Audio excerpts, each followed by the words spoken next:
Escutam bem? Tá beleza? Então tá. Gente, boa noite a todos. Boa noite a todas. Prazer a gente mais uma vez estar aqui no Viana de Carvalho, a casa que eu sempre digo foi onde assim que chegamos aqui em João Pessoa, né, meus filhos foram evangelizados primeiramente aqui no Viana, né? E enfim, com tantos trabalhos bonitos e importantes para a sociedade, como o amigo doador, né, que faz a diferença. Bom, e queria só registrar, né, que Maria Santíssima, nossa mãe, segundo o livro Memórias de um Suicida, né, é o espírito que coordena os trabalhos de acolhimento, né, dos nossos irmãos suicidas. Então, casou bem direitinho, né, a vida de Berlânio, o Infinito Bem, que eu queria inclusive aproveitar e fazer um convite para vocês sobre o seminário paraibano, né, vai ser no final de agosto, 29, 30 e 31, tempo de autoencontro, né, vai ser na Federação. Na sexta-feira vai ser o Infinito Bem, não é isso? Fazer o show lá com a arte espírita. E lembrar que quando você faz a inscrição lá no seminário, você escolhe uma casa paraibana para que 10% do valor da inscrição vá para a casa, tá? Então já fica aqui registrado, né? Quem fizer já escolhe o Viana, né, para contribuir também, né? Só passa adiante a inscrição se você escolher uma casa. Tem que escolher uma casa para contribuir com a casa, tá? Isso aí. Bom, Eva já falou da importância da temática, né, de nós refletirmos acerca, é um fenômeno social, espiritual, que abala muito, né, o mundo como um todo, e principalmente aquela pessoa que tem proximidade com alguém que tirou a própria vida, né? A dor de quem perde um ente querido, ela é muito grande. Quando é por suicídio, isso se eleva muito mais, né? Porque muitas vezes a gente se sente culpado, porque a gente não percebeu, porque a gente não fez, tal. E, na verdade, a gente não deve nutrir esse sentimento. Porque, de fato, não tem como a gente vigiar 24 horas por dia alguém. E nem é esse o objetivo, né? Mas o importante é a gente ter as informações que a doutrina espírita nos traz para nós compreendermos o fenômeno e sabermos, né, quais são as consequências, né, e saber que tem Maria Santíssima para poder coordenar os trabalhos já é um grande consolo para todos nós. Então, a proposta nossa hoje à noite é a gente falar um pouco do livro O Céu e o Inferno, né, que é uma das obras básicas, uma das obras fundamentais que Allan Kardec nos deixou, a penúltima, né, daquelas obras principais que a gente chama de Pentateuco Kardeciano, que foi publicada ali em 1865, salvo engano, é isso aí, a primeira edição. Vamos para lá. Então, é o seguinte, já no prefácio, e é muito importante que quando a gente leia as obras de Kardec, a gente não pule o prefácio, não pule a introdução, porque a gente vai entender muitas coisas exatamente aí, né? As explicações que Kardec nos dá, nos esclarece muito para o entendimento do livro. E ele diz assim, o título desta obra indica claramente o seu objetivo, né? Porque a obra é O Céu e o Inferno e tem sempre um subtítulo, que é muito interessante. A Justiça Divina segundo o Espiritismo, né?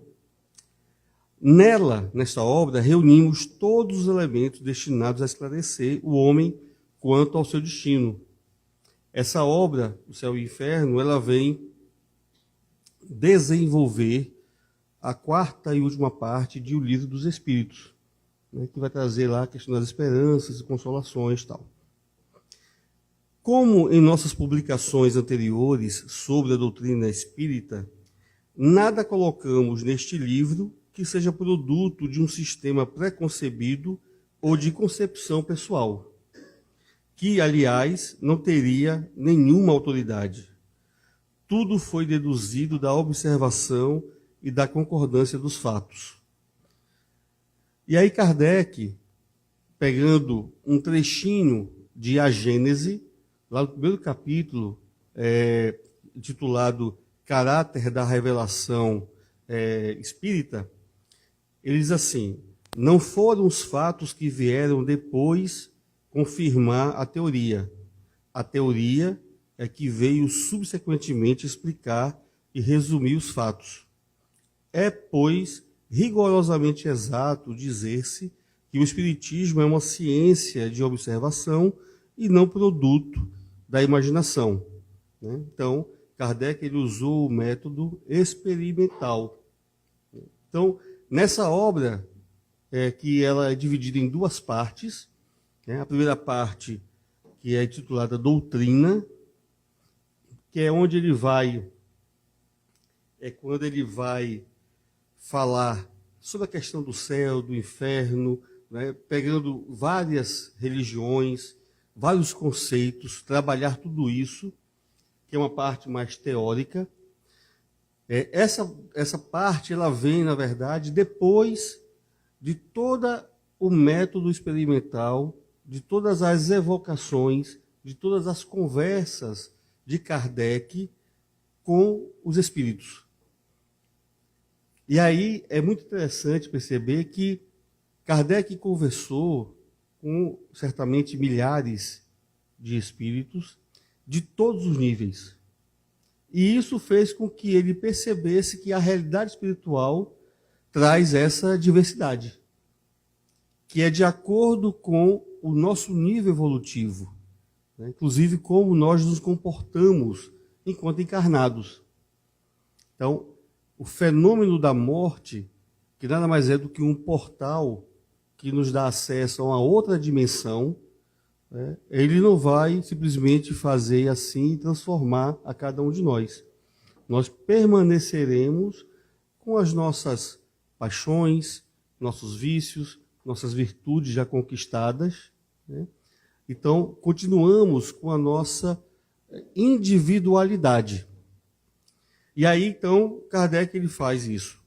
Primeira parte, doutrina, e a segunda parte do livro do Céu e Inferno são os exemplos, né? Ele vai trazer para a gente uma coletânea dessas conversações, dessas evocações que ele trata e conversa com os espíritos.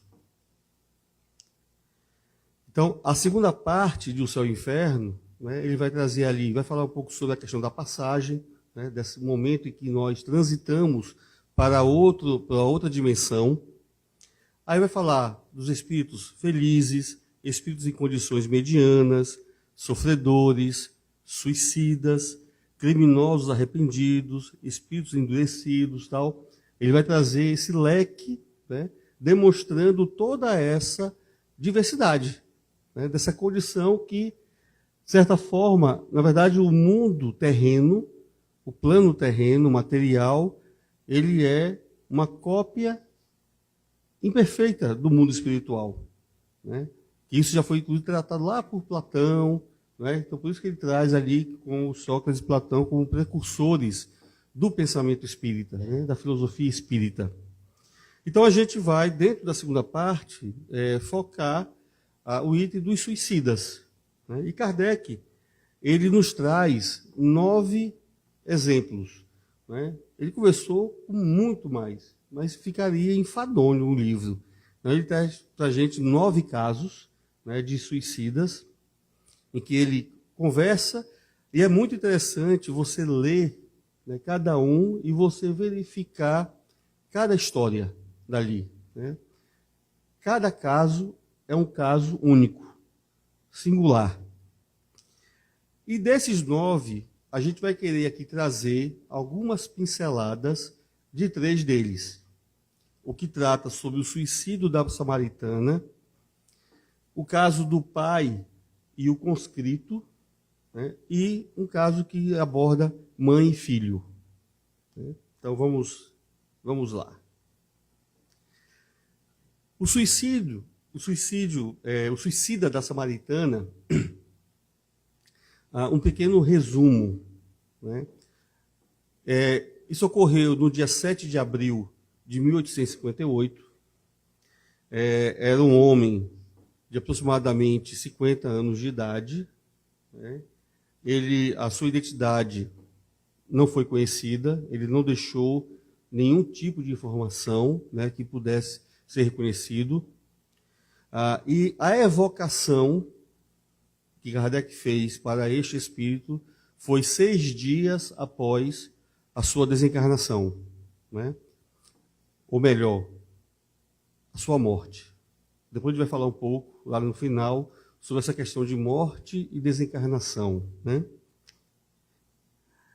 E aí é feita a evocação, eles estão aguardando, e o guia do médium fala: esperai, ele está aqui.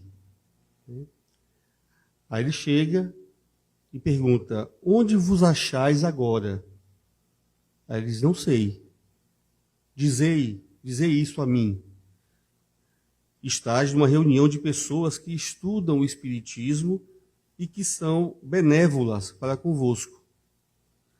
Dizei-me se vivo, este caixão me sufoca. Uma pergunta: qual o motivo que vos arrastou ao suicídio? Morto? Eu? Não, pois habito o meu corpo. Não sabeis como sofro, sufoco-me. Se mão compassiva me aniquilasse de vez. Né? Então, ele está ainda numa ligação muito forte com o corpo físico. Por que não deixastes indícios que pudessem tornar-vos reconhecível?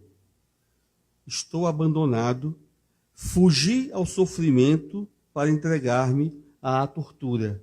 Né? Essa frase é muito forte, porque você espera, você tem algum objetivo com o suicídio, né? Normalmente, você não quer matar a si, mas quer acabar com um sofrimento, e você não identifica, não enxerga outra maneira senão tirar a própria vida.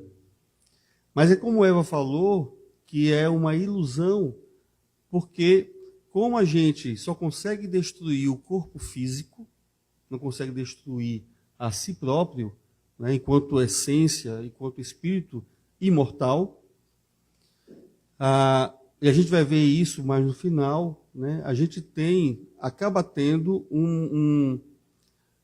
uma dor, um sofrimento ainda maior do que quando a gente não tinha ainda tirado a própria vida. Né? Então ele coloca: fugi ao sofrimento para entregar-me à tortura. Bom, o pai e o conscrito. Né? Esse caso aqui, Kardec diz que, bom, conscrito, primeiro significado é aquele que se alistou no exército, né? Quem foi convocado a prestar serviço militar. Então, havia lá o começo da Guerra da Itália, né, em 1859. Filho único, né, foi sorteado para o serviço militar, para ir à guerra. O pai era um negociante em Paris e ele decidiu suicidar-se para evitar que o filho fosse para a guerra, porque havia uma lei que dizia que um filho órfão, né, um filho único, ele não ficaria com a mãe, com a viúva. Ele foi evocado após um ano, a pedido de pessoa que o conhecera e que desejava certificar-se de sua sorte no mundo espiritual. Né? Inclusive, o texto traz que ele era uma pessoa benquista, né? Seus vizinhos e tal. Aí vem a evocação, E ele diz assim: obrigado, sofro muito, muito, mas é justo. Creio, contudo, que ele me perdoará. Kardec faz uma observação de que fica muito claro que ele tentou escrever, ele fala que as letras eram muito assim, disformes, né, tinha dificuldade de escrever, e que ele parou nesse momento, quando ele falou mas, e que ele tentou escrever a palavra Deus e não conseguiu. Aí ele diz assim: tende a bondade de preencher a lacuna com a palavra que deixastes de escrever. Ele diz: sou indigno de escrevê-la. Dissestes que sofreis, compreendeis que fizestes muito mal em vos suicidar.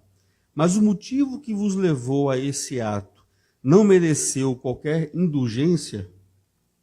Ele diz: a punição será menos longa, mas nem por isso a ação deixa de ser má.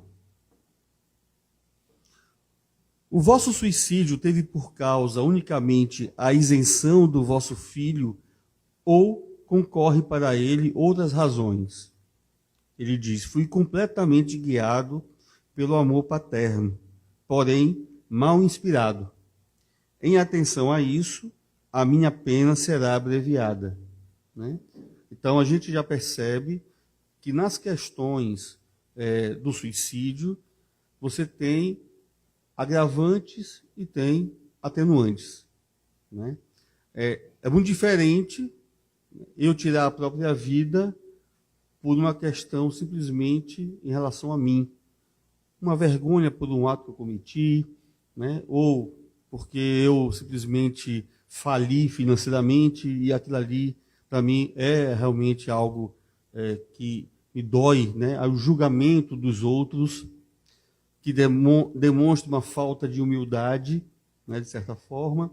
E aí, isso é diferente em relação eu fazendo algo, mesmo errando, mas eu fiz pensando em outrem, né? Pensando em alguém, a ajudar de alguma forma. A intenção é completamente diferente. Podeis precisar a duração dos vossos sofrimentos? Não lhes entrevejo o termo, mas tenho certeza de que ele existe, né? O fim, o que já é um alívio para mim. Então, tem muitos casos de suicidas que eles imaginam estarem no inferno, naquele inferno que ele concebeu, que ele conheceu, que seria um castigo eterno. Ele não consegue entrever este fim, né, esse termo do sofrimento. Vamos ver aqui o terceiro e último caso da noite, que trata mãe e filho. Era março de 1865. O filho mais velho, né, do casal, com 21 anos, gravemente enfermo, pede para abraçar a mãe. Né? Ele está prevendo ali que vai desencarnar, que ele está nas últimas, e chama a mãe para abraçar. A mãe diz: vai, meu filho, antes de mim, que não tardarei a seguir-te. Sai do recinto, vertendo copiosas lágrimas, e tira a própria vida. O enterro da mãe foi realizado com o do filho. E aí vem a evocação vários dias depois, né, da desencarnação ali, da morte dos dois. Evocação do filho, primeiramente. Sabeis do suicídio de vossa mãe, em consequência do desespero que lhe causou a vossa perda? Sim, e não fosse o pesar causado por essa fatal resolução da parte dela, e me julgaria completamente feliz. E aí é importante a gente perceber que o sofrimento que a gente acaba causando, né, com o suicídio, as consequências, porque isso impacta diretamente, segundo os estudos, entre 6 e 10 pessoas, pelo menos. Né? E isso tudo vem para a conta daquele que suicidou-se. Né? Então, a dor moral, ela se agrava, ela vem a mais, né? Para, além de não ter solucionado o problema anterior, soma-se, né, outras dores, outros tipos de dores. Pobre, excelente mãe, não pôde suportar a prova dessa separação momentânea e tomou para se unir ao filho o caminho que dele mais deveria afastá-la. E por quanto tempo?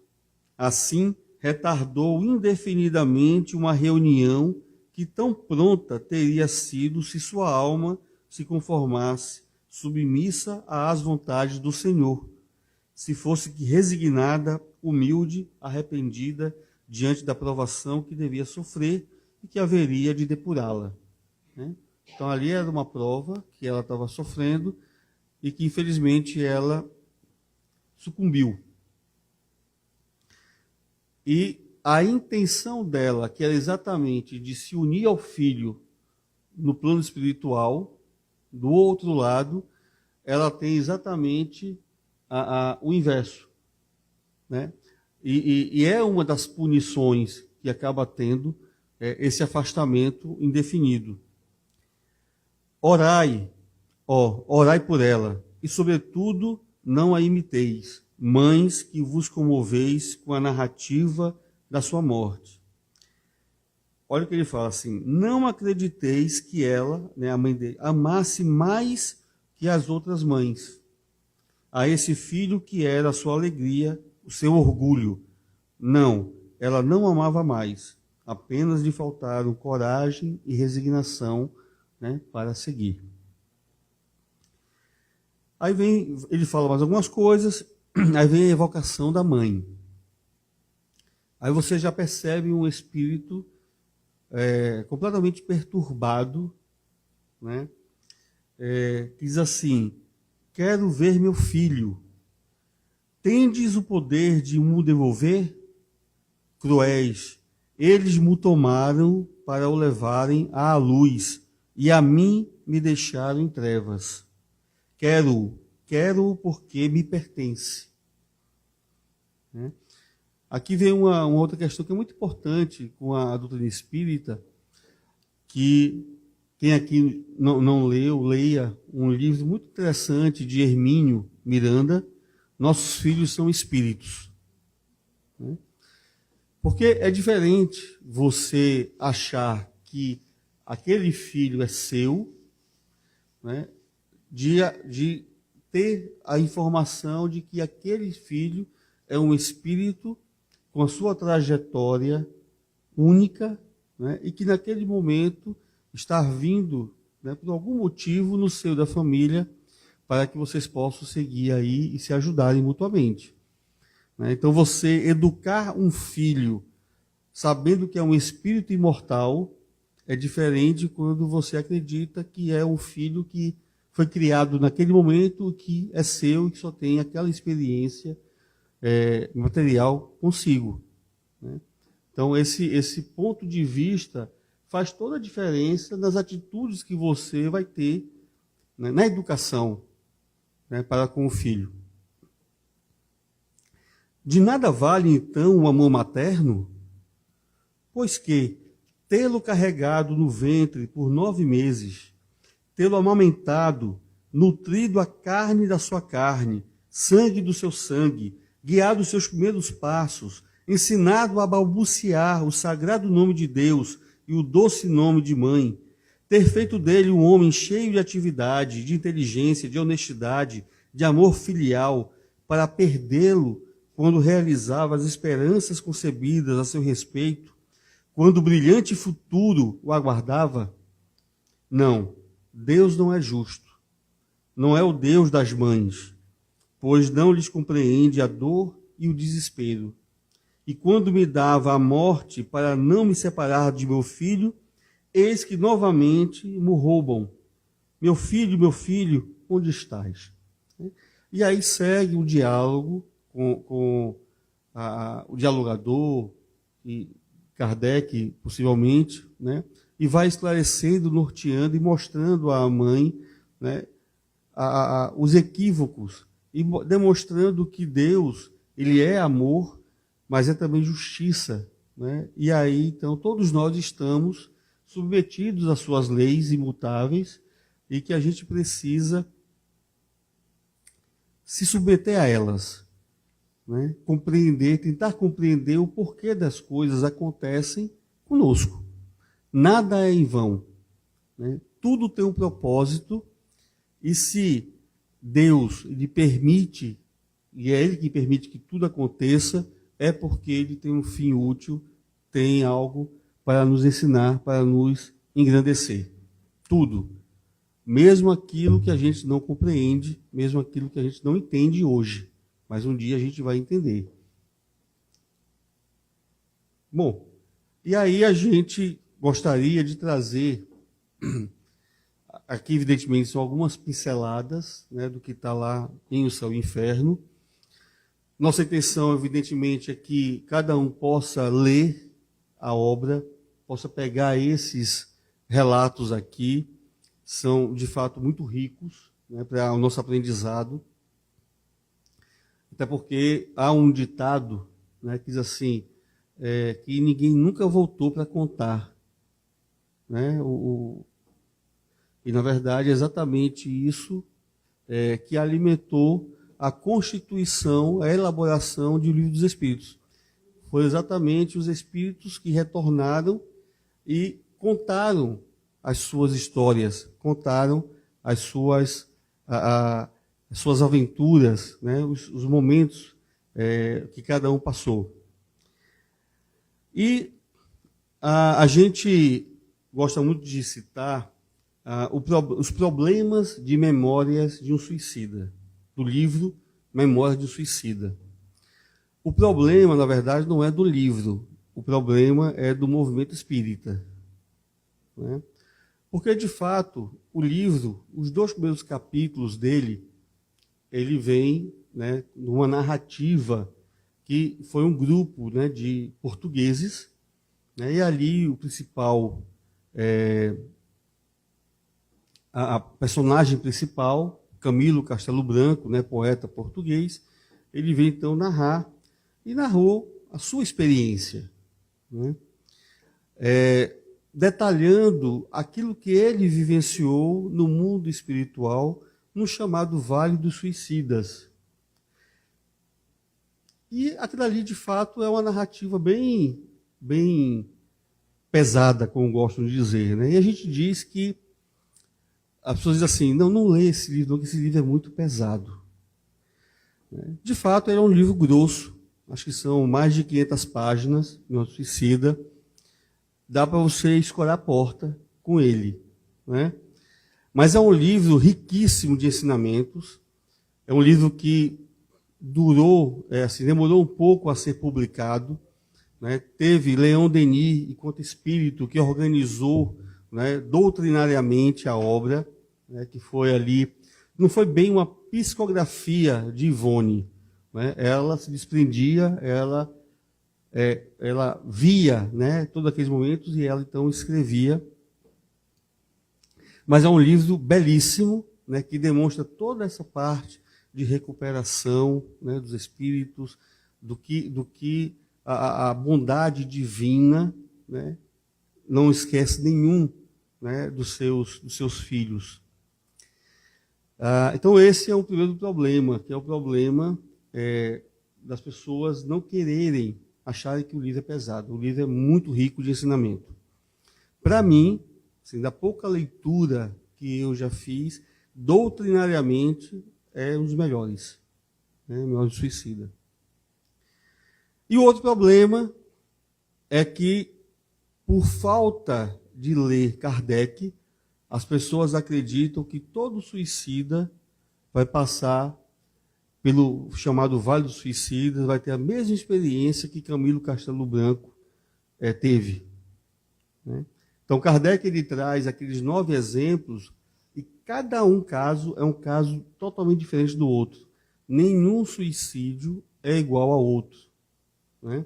Então, não imaginem... Por que eu estou falando isso? Porque você lê Memória do Suicida, você não lê Kardec, se você conhece alguém que tirou a própria vida, você vai sofrer muito, achando que está passando por aquela mesma situação, e não é assim que acontece, né? Então, cada suicídio ele é único. Porém, a gente percebe, lendo, né, que duas consequências estão presentes nesses atos. A primeira é a decepção, né? Porque você queria aniquilar, né, um problema, mas você se vê vivo ainda e não resolveu o problema. Então, essa é a primeira, é a decepção, né? E a segunda, que a gente já comentou, é que você acaba tendo um acréscimo de sofrimento, né, porque vem a dor moral.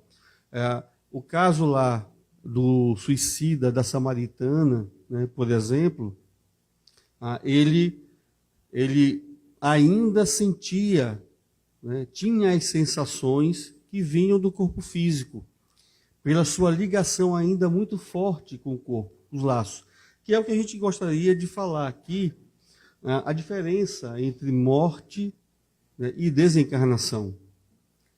Porque a morte ela está ligada à questão biológica, né? É o colapso do corpo físico que não mais vai funcionar. Entra em colapso, então há a morte. Mas a morte não significa necessariamente que já houve a desencarnação. Que a desencarnação é a desvinculação do espírito imortal da matéria, do corpo físico que ele habitou por algum período para a sua manifestação aqui, né, na Terra, no nosso caso. Então você pode ter alguém que morreu, o corpo morreu, mas ele ainda tem uma vinculação, ainda não desencarnou. Você pode ter também um caso em que há uma desencarnação antes, pelo menos um pouco antes da morte em si do corpo físico. Você pegar, por exemplo, um livro de Leon Denis falando sobre Joana d'Arc, por exemplo, um livro belíssimo, também vale muito a pena ler. É uma história, para mim, é a melhor história da humanidade, né? É você ver uma menina de 16 anos, né, naquele ambiente brutal de guerra, né? A França já praticamente aniquilada na Guerra de 100 Anos, né? E a espiritualidade se utilizar de uma garota para liderar exército para recuperar a guerra.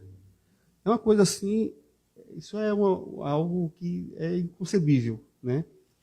E conseguiu, né? Então, Leon Denis ele cita lá no final, quando Joana d'Arc ela é traída, né? E enfim vai ser queimada, né?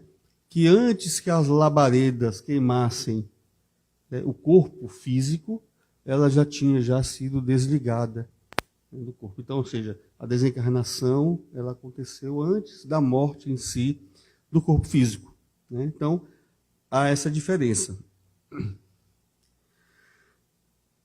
E é importante que a gente sempre pense, por maior que seja o problema, né, pelo qual a gente esteja passando, o suicídio nunca será a solução para esse problema, né? A gente sabe que o suicídio são várias as causas, né? Os suicidólogos, as pessoas que se dedicam ao estudo do fenômeno, não há uma única causa, são várias causas. E a gente não pode julgar, porque não basta você conhecer o espiritismo para você não tirar a própria vida. Muitos espíritas se suicidam. É uma coisa que todos nós estamos suscetíveis, né?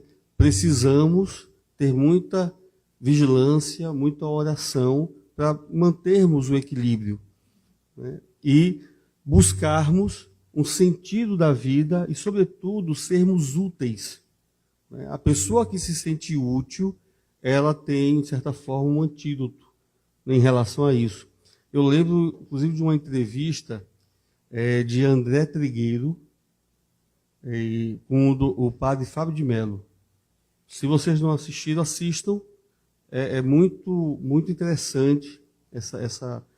E o padre Fábio de Mello, né, ele teve, né, ideação suicida, ele inclusive pediu para ser tirado, para não ser mais padre, porque ele achava inconcebível ser padre e tirar a própria vida.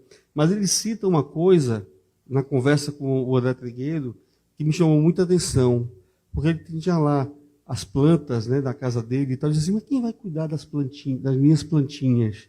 Né? Então ele tinha esse sentimento de ser útil para com as plantas, né? E isso foi uma coisa que de certa forma, naquele momento, pelo menos, o demoveu, né, da ideia de tirar a própria vida. Então, o sentimento de utilidade, né, da gente servir ao próximo, né, à sociedade, a alguém, nos dá sentido de vida e a gente lutar por ela para permanecer, apesar das dificuldades, dos problemas pelos quais nós passamos. Né?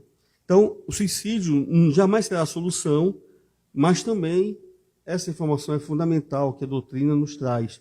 Jamais representará a condenação eterna. Né? Não é o fim.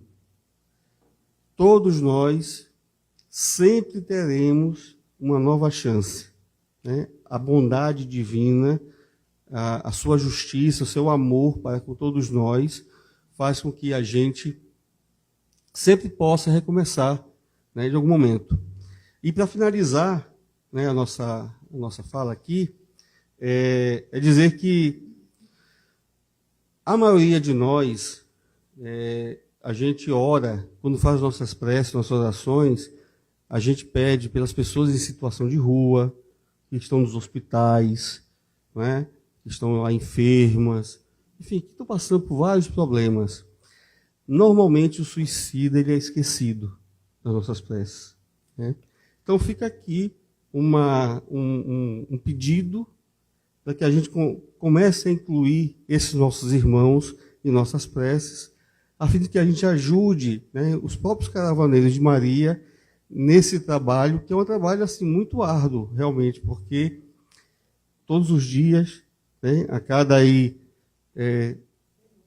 minutos, segundos, enfim, né, porque, infelizmente, o número de suicidas é maior do que o que a gente tem registrado, porque tem muitos casos que não são efetivamente registrados como suicídio, né? E foram suicídio. Tá? Então, muito obrigado pela atenção, pelo convite mais uma vez, e até uma próxima oportunidade. Deus abençoe.